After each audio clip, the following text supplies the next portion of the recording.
আমার বান্ধবী সুমি আর আমি নাকি চোর। এ বাবা, এত বড় সত্যি কথা তোমায় কে বলেছে? যে বলেছে খুব খারাপ কাজ করেছে গো। এত বড় সত্যি কথা বলতে আছে। আমরা নাকি চিটিংবাজি করি। আরে বাবা, তুমি চুরি আর চিটিংবাজি দুটো একসাথে পারো? বলো কি? স্যালুট দিদি, স্যালুট। গরিবের টাকা মেরে আমরা নাকি রোজগার করি। সব সত্যি কথা তোমাকে কে বলেছে? শুধু নামটা বলো, আমি তার কাছে গিয়ে তাকে জিজ্ঞাসা করব যে এত বড় সত্যি কথা আপনি বললেন কি করে, আপনার এত সাহস এলো কি করে? এই জাস্ট এই কথাটা বলবো, শুধু নামটা বলো। বেশ কিছুদিন ধরে আমাকে নিয়ে সোশ্যাল মিডিয়ায় অনেক ঘটনাই ঘটেছে, অনেক কিছু শুনেওছি আর অনেক কিছু সহ্যও করেছি। তবে এটা বুঝলাম না, পুরো সত্যিটা জানার পরেও কিছু মানুষ কি করে আমার নামে এই মিথ্যে অপবাদগুলো দিল। কে কে কে তোমার নামে মিথ্যা অপবাদ দিয়েছে? খালি নামটা বলো, তারপর আমি দেখছি ল্যাটাই দেখছো, তার কাছে গিয়ে বলবো ল্যাটায় সুতো কিনে দিতে, ব্যাস। স্যার, আপনি একটু বাইরে গিয়ে আবার ঢুকেন, আমরা আপনাকে দাঁড়ায় সম্মান করি। তো 1 বছর আগে আমার কাছে একটা নন পেড কোলাবরেশন আসে।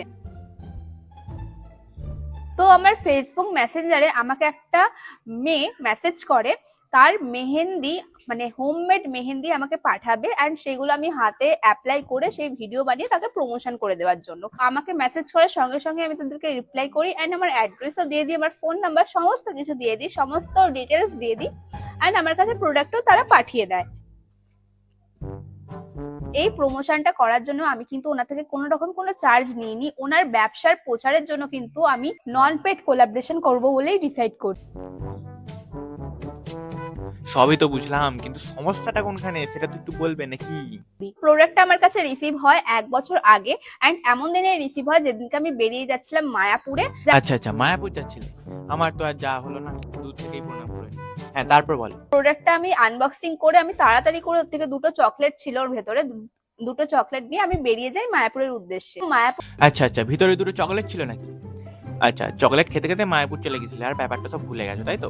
একদম, এখানে তোমার কোনো দোষই নেই। তো বন্ধুরা কিছু দোষ দেখতে পাচ্ছ? আমি তো কিছু দোষ দেখতে পাচ্ছি না। থেকে ফেরার পর আমার কাজের এতটাই প্রেশার ছিল যে আমি ওই ব্যাপারটা নিয়ে ভুলেই যাই। আচ্ছা আচ্ছা, ভুলে গেছিলে নাকি? আরে মানুষ মাত্রই ভুল হয়, এতে সমস্যার কিছু নেই। তোমার এখানে দোষ থাকতেই পারে না। সবই ঠিক আছে, কিন্তু তুমি আমায় একটা কথা বলো, তুমি যে এত ভালো মানুষ দেখালে, যে আমার এত বড় উদার মন, আমি তোমার থেকে কোনো টাকা নেবো না, তো মানে হলোটা কি? মানে তুমি তো করলেই না, তাহলে তোমার উদার মনটা গেল কোথায়? Good question. You are a good question. And আমাকে যে মেহেন্দিটা পাঠিয়েছে যে ওনার, সেও আমার সাথে কোনো রকম কোনো কন্ট্যাক্ট করে না। এবার ব্যাপার হচ্ছে, আমার যে হোয়াটসঅ্যাপ নাম্বার ছিল, যে হোয়াটসঅ্যাপে আমি সমস্ত ব্র্যান্ডের সাথে কথা বলি, সেই হোয়াটসঅ্যাপ নাম্বারটা আমার কিছু পার্সোনাল কারণের জন্য বন্ধ হয়ে যায়। আচ্ছা আচ্ছা, নাম্বারটা বন্ধ হয়ে যায় নাকি? হ্যাঁ, বন্ধ তো হতেই পারে, নাম্বার এসছে গেছে, এ তো কোনো ব্যাপার না, এতেও তো তোমার কোনো দোষ আমি দেখতে পাচ্ছি না, এরকম তো হতেই পারে, তাই না? কিন্তু ওনার কাছে কিন্তু আমার দুটো নাম্বার ছিল, একটা হচ্ছে আমার ফ্যামিলির নাম্বার, একটা হচ্ছে আমার নিজের পার্সোনাল নাম্বার, যেটা আমি দিয়েছিলাম ডেলিভারি করার জন্য। প্রোডাক্ট ডেলিভারির যে অ্যাড্রেসে হয় সেই অ্যাড্রেস আমি ওনাকে দিয়ে দিয়েছিলাম।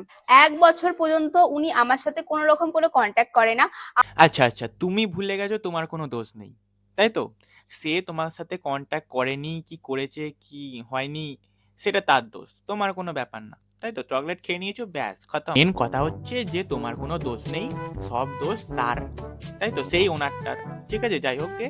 তো এখানে আমার কিছু আর বলার নেই, ধন্যবাদ। তো বন্ধুরা, তোমাদের যদি কিছু বলার থাকে অবশ্যই কমেন্টে জানাবে, আর একটু লাইক কমেন্ট শেয়ার করে দেবে, আর সাবস্ক্রাইবটা টিপে দেবে, ঠিক আছে? টাটা।